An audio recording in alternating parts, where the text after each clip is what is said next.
Marois, cité capitale de la région de l'extrême nord, a accueilli les 29 et 30 septembre 2020 la première édition des Journées des assurances et de la micro-assurance de l'extrême nord.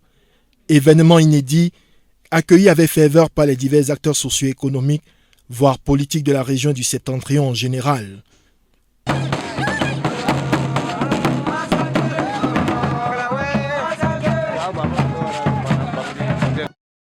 Manifestation fortement courue et honorée par la présence du gouverneur de la région haute.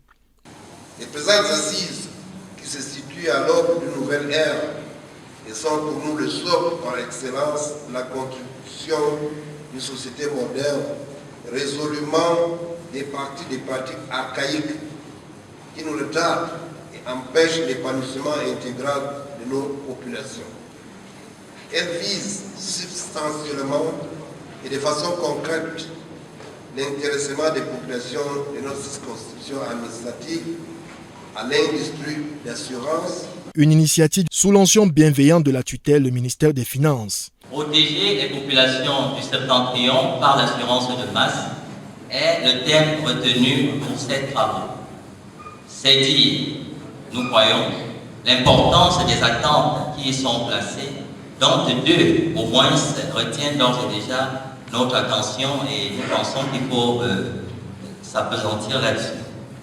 Premièrement, une exigence du comité local d'organisation de réussir le pari de sa bonne tenue afin de véhiculer, dans des conditions idoines, la vision de l'autorité de tutelle pour accélérer le processus d'inclusion financière à travers l'assurance et plus précisément par la micro-assurance.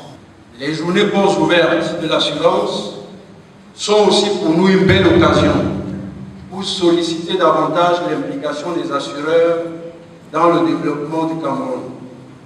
Les difficultés rencontrées par les assureurs dans leur rôle social et économique ne doivent pas faire perdre de vue leur précieux apport institutionnel.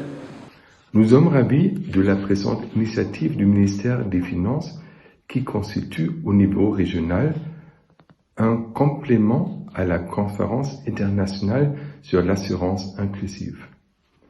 Après notre participation à la conférence sur l'assurance numérique et mobile qui a remporté un très vif succès à Douala en 2017, nous sommes très heureux d'être maintenant invités à la présente conférence qui se tient dans le nord du Cameroun et de lui apporter notre soutien.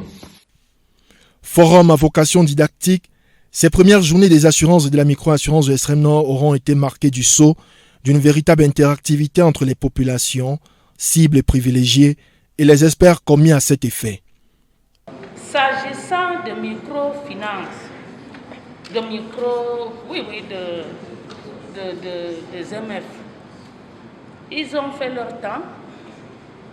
Quand je dis ils ont fait leur temps, dès leur installation, ils ont reçu tout le monde.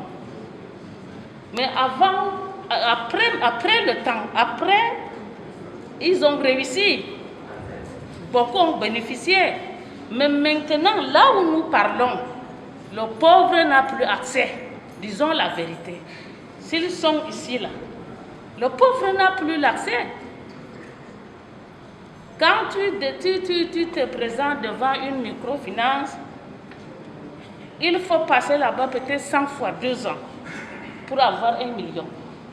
Nous n'en demandons pas beaucoup. C'est 500 000, 1 million.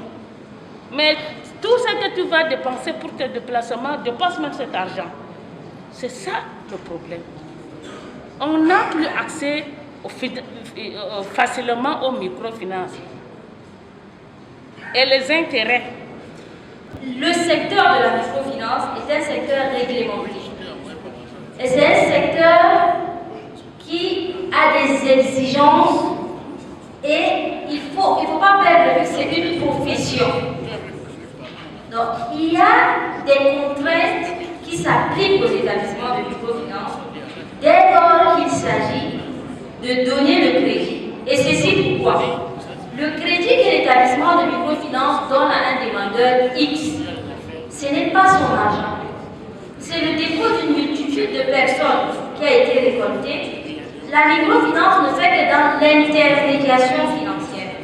Ce qui fait que chaque fois qu'un individu ne rembourse pas le crédit, vous imaginez un peu l'impact sur tous les épargnants autour de lui. Vu que la voiture diplomatique était en faute, donc on a saisi, on a fait le constat et on a saisi mon assureur.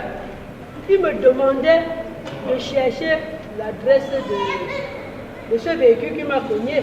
On avait écrit corps diplomatique. J'ai simplement dit que bon, c'était peut-être le médecin sans frontières, sans avoir l'immatriculation juste. Mais il a fallu 2 ans de comme indemniste. J'ai eu à réparer la voiture de mes propres frères. Ça avait tellement mis l'heure le jour qu'on m'a appelé pour me payer. J'étais même surprise, on m'appelle à l'assurance. Pourquoi? Il y a 2 ans. Je n'avais pas pu savoir qui, mais je pouvais reconnaître le monsieur. Il a dit, oh, je suis assuré, on est assuré. Il est parti. On m'a demandé de le chercher. J'allais le retrouver où? Donc ça a fait des problèmes. J'étais obligé de remplacer tous les phares et attendre 2 ans. Peut-être même plus. Présence tout aussi significative, celle des étudiants de la faculté des sciences économiques et de gestion de l'université de Marois, pépinière en quête de savoir et auditeurs privilégiés de la pratique des assurances. C'est une première édition et nous les étudiants, nous souhaitons qu'il y ait davantage d'autres éditions pour qu'il y ait davantage l'implication des étudiants dans ce genre de conférences. Pourquoi? Parce que les conférences qui concernent beaucoup plus les secteurs d'assurance et de micro-assurance suscitent un intérêt très important par rapport à notre cursus académique. Articulation majeure, la foire aux assureurs. Séquence dédiée à la présentation des nouveaux produits d'assurance, les procédures et process vantés à la clientèle cible, acquise à la nécessité de se prémunir d'éventuelles survenances malheureuses qui inhibent très souvent les laborieux efforts consentis dans un environnement très souvent hostile.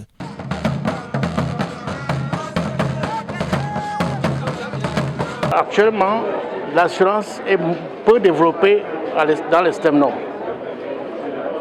Les produits adaptés aux besoins des populations n'existent pas.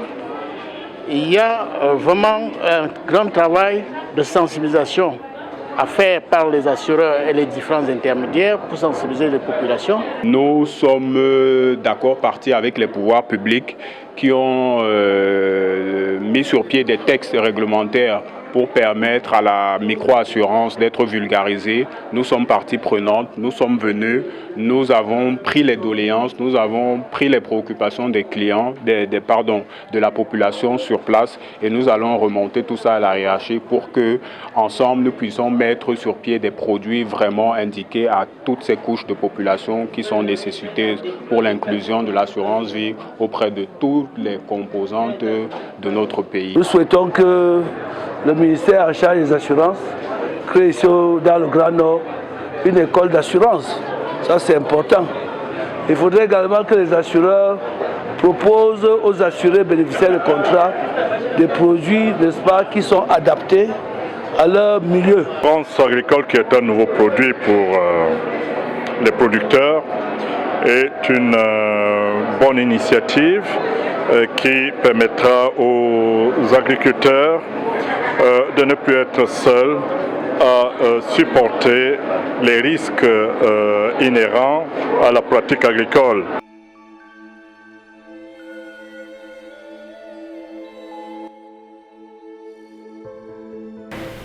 L'organisation de ces journées est une prescription de Monsieur le ministre des Finances. Or, justement, vous savez que les assurances ont vocation à protéger les personnes, leur patrimoine, leurs activités génératrices de revenus contre la résurgence d'un certain nombre de sinistres qui affectent de manière importante leur mieux-être. Sur notre feuille de route, il y avait un aspect qui concernait la sensibilisation de masse. Et cette sensibilisation s'est opérée à 2 niveaux. Premièrement, les équipes du service régional des affaires monétaires et des assurances, et également même des autres assureurs, les professionnels de la région, se sont donc mis ensemble pour intervenir auprès des chaînes de radio et de télévision locales. Et l'innovation ici a été que les équipes qui se sont déployées se sont exprimées tant en français qu'en langue locale la plus parlée, à savoir le Fofoulah. Et cela s'est passé 2 semaines avant donc la phase didactique de ce forum-là, qui a consisté à faire des exposés, à développer un certain nombre de thématiques en salle, thématiques qui ont été animées par des praticiens et des théoriciens du secteur des assurances. Maintenant, il y a eu un autre aspect, c'était la mobilisation.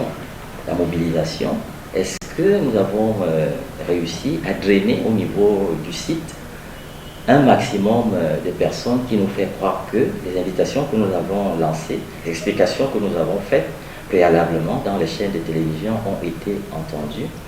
Eh bien, c'est le lieu pour moi de remercier, peut-être avec la permission de ma hiérarchie, tous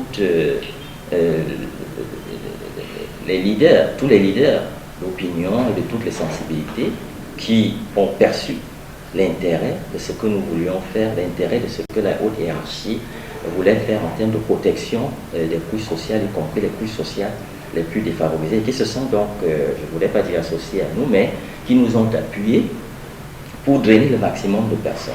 Donc on a eu à avoir pendant ce forum-là des associations de femmes, parce que j'insiste, les assurances, compte tenu du profil socio-économique de la région, il y avait un fort volet de micro-assurance, qui est une forme presque nouvelle au Cameroun, d'assurance qui s'adresse prioritairement aux populations à bas revenus. Donc il y avait des associations de femmes, des associations agricoles, des groupements d'intérêt communautaire, des mutuelles de santé, des représentants de très petites entreprises, des représentants de petites et moyennes entreprises. Donc à ce niveau, nous pensons qu'un échantillon assez représentatif de la population était sur les lieux, tant au niveau des stands, parce que ça a été une occasion pour les assureurs également de montrer leur savoir-faire, de proposer à grande échelle des produits de couverture qui peuvent servir au mieux les intérêts des populations de la région. Les gens ont posé beaucoup de questions pour s'imprégner d'un certain nombre de réalités, d'un certain nombre